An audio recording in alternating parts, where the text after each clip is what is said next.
16 বছরে যারা আন্দোলন সংগ্রাম করেছে তারাই পথ পাবে।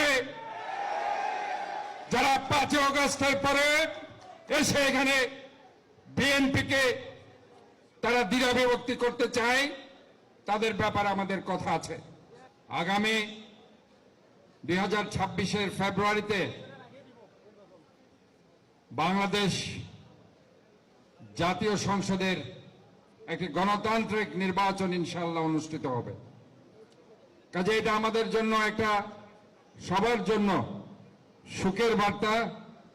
আমরা তা মনে করি যে আমাদের গত 17টি বছর হাজারো হাজারো নেতাকর্মী আন্দোলন সংগ্রাম করতে গিয়ে অনেকে গুম হয়েছে, অনেকে পঙ্গুত্ব বরণ করেছে, অনেকে বিচার বহির্ভূত হত্যার শিকার হয়েছে, অনেকে কারাবরণ করেছে, অনেকেই মামলা নিয়ে শত শত মামলা নিয়ে কোর্টের বারান্দায় তার সকাল থেকে বিকাল পর্যন্ত তারা যে টাইমে অর্থ উপার্জন করার সময় সেই টাইমে তারা সেখানে হয়তো তাদের সময় ক্ষেপণ করতে হয়েছে।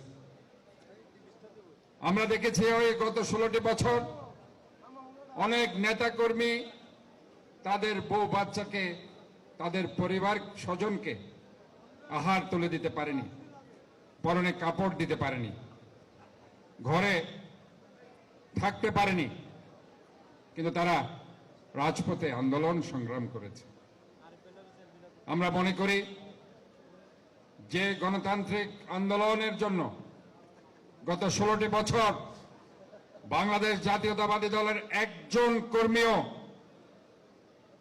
আওয়ামী লীগে যোগ দেয়নি। সেই কর্মীরা হচ্ছে স্বেচ্ছাকর্মী, নৈতিকতায় বিশ্বাসী।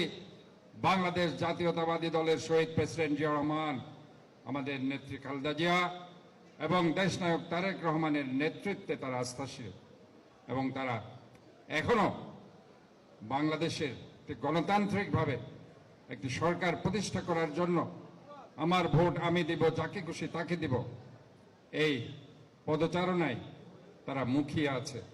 ইনশাল্লাহ আমরা মনে করি যে আমরা আমাদের ভারপ্রাপ্ত চেয়ারম্যান যে বার্তা দিয়েছেন, কোন ধরনের 5 আগস্টের পরে যারা বিএনপিতে অ্যাক্টিভ হয়েছে ওই ধরনের কর্মী নেতারা যাতে ভাইটাল পোস্ট তারা না পায়। তারা মেম্বার হয়তো হতে পারবে, সদস্য সংগ্রহ অভিযানে তারা থাকতে পারবে, যারা